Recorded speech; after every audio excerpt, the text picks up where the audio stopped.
So ayan guys, welcome back again sa ating YouTube channel. For today's video nga ay mag-experiment tayo. At dahil nga pabulok na ang ating mga bananas, ayaw naman nating masayang ito, kaya gagawa tayo ng dessert. Ayan. Ito yung mga bananas. Marami ito nung nakaraan, pero yung iba ay pinamigay na natin dahil nasisayang lang at mabubulok. So itong mga natira nga ay sayang naman kung itatapon natin, kaya gagawa tayo ng dessert para mapakinabangan tong ating mga banana. Yan. Nasobrahan na siya sa hinog. Overripe kumbaga. So yan guys, let's do it. Gagawa tayo ng dessert. Yan. So, ang gagawin natin is pabalatan lang natin tong mga bananas and then let's see! So, okay guys, dyan muna kayo at ating babalatan itong mga banana. So, ayan na nga guys, nabalatan na po natin yung ating mga bananas. Yan. At ito yung ating mga gagamiting ingredients. Yan. Bali, mga leftover na nga lang itong ating mga gagamitin para mabawas-bawasan naman yung kalat sa mesa. Char! So, ito, gagamitin natin yung chocolate chips. Nabili ko lang to sa tindahan dyan sa baba. And also, meron tayo ditong leftover na creme densada. Yan, ito. And, gagamit din tayo ng evap at ang ating tira-tirang yan, gagamitin din natin itong ating tira-tirang loaf bread para hindi siya masayang at malapit na ang kanyang expiration date. And also, gagamit din tayo ng wafres na tira-tira lang din.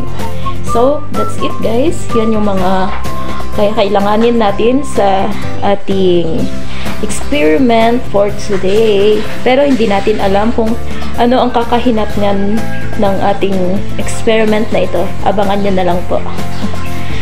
Aabangan natin kung ito ay magiging successful ba or boka, charot. Or magsa-success ba or papalupak. So yan guys, dyan muna kayo. So ayan guys, start na tayo. Inislice ko na nga pala yung ating banana. At ang una nating ilalagay ang ating wafers. Pinaghiwa-hiwalay ko na siya para madaling ilagay sa pinakailalim. Gagawin natin siyang pinaka-floor.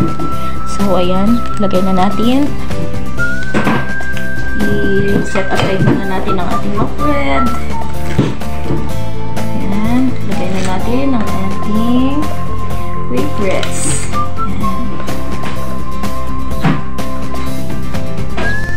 So, ayan guys, nailagay na natin yung ating first floor. Wow, parang nagpapalitada lang, may first floor. So, yan. Next step is magdudurog tayo or magmamash tayo ng banana. At ihahalo natin yung ating creme densada. Yan guys, magmash na tayo ng banana. Bali, 3 banana na nga itong nilagay ko dito. Yan. Durug-durugin lang natin siya para mahalo doon sa cream. So, yan guys. Okay na yung ating banana. Na mash na natin siya.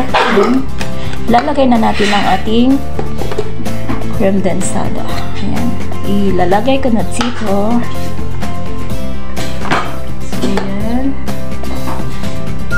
Nakalagay siya sa ref, kaya medyo nakatulog na. Yan. I will use first na spoon. Yan. Lagay na natin dito. I hope na pumasya ito. Hindi magkulang. So, yan. Lalagyan din natin siya ng konting evap. Yan. So, tansya-tansyahin nyo na lang. Walang sukat-sukat ito. Tansya-tansya. Bulod. Tansya-tansya lang. Yan. Bahala na kayong tumansya ng gusto nyong mixture niya. So, yan. Mix-mix na natin. Mekos na natin to. Yan. Hanggang sa siya ay maging malapot. Yan. So, yan guys. Tapos na ang ating mekos-mekos. Ang next nating gagawin ay maglalagay na tayo ng loaf bread dito sa ating floor. Charot. Flooring. Yan, lalagyan na natin siya ng loaf bread. Okay. Set aside muna natin ito dito. Maglalagay na tayo ng bread. Ang pinaka-floor niya. Yan, lagay na natin here.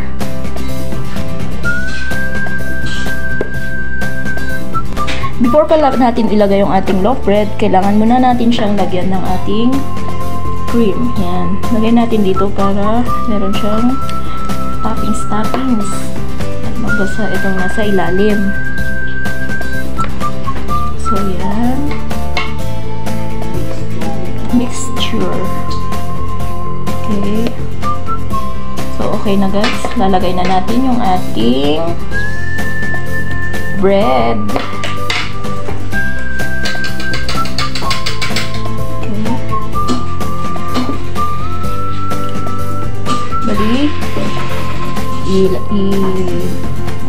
Sasawsaw natin siya dito para mabasa yung ating bread. Yan. Para hindi siya makunat. Yan. And then, lalagay na natin siya here. Okay? Ganun lang, paulit-ulit hanggang sa maubos yung ating loaf bread. Yan. Lagay ulit natin dito sa ating mixture. Yan. Okay. And then, lagay. Okay. So, yan na siya guys. Tapos na. Ang next nating ilalagay ay ang ating sliced banana. Yan. So, start na natin maglagay ng banana. Yan. Don't worry, maglinis ang aking kamay. Yan. Isa-isahin natin siyang ilagay dito. So, yan. Ayusin natin para walang space na matitira. Pupunuin natin to ng banana. Okay? So, yan. Lalagay na natin yung ating mga bananas. Ang next step ay lalagyan natin siya ng mixture natin.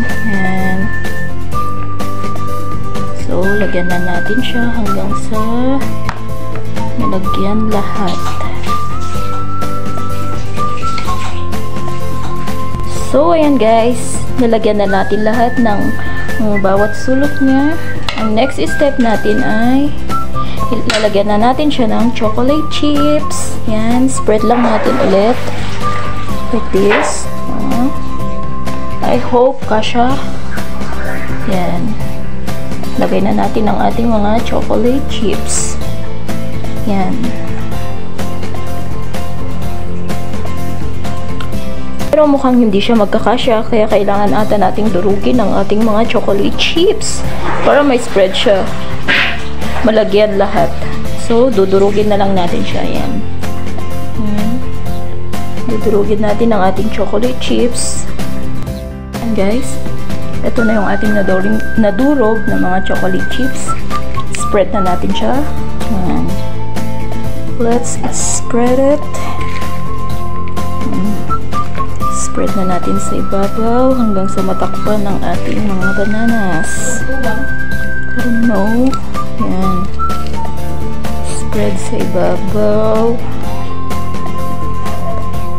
Yung iba ang ginagamit nila ay Graham flakes, pero para maiba naman, ito na lang ang ating gagamitin. Yan.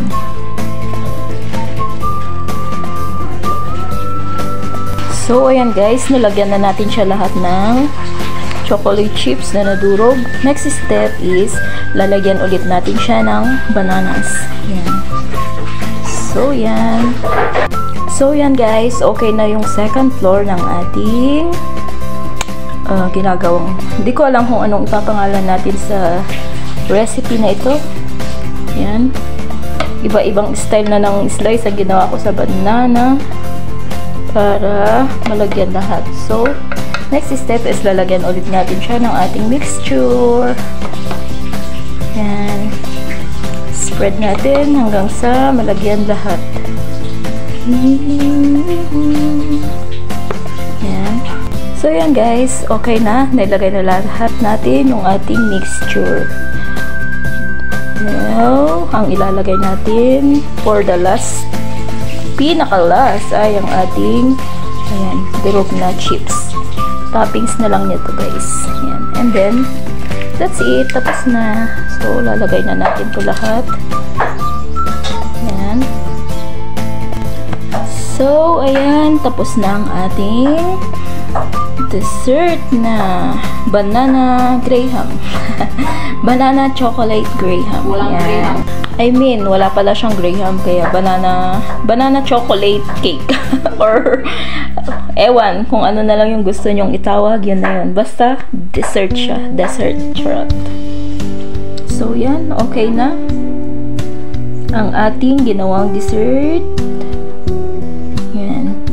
So, thank you po for watching. See you on our next video. Bye-bye!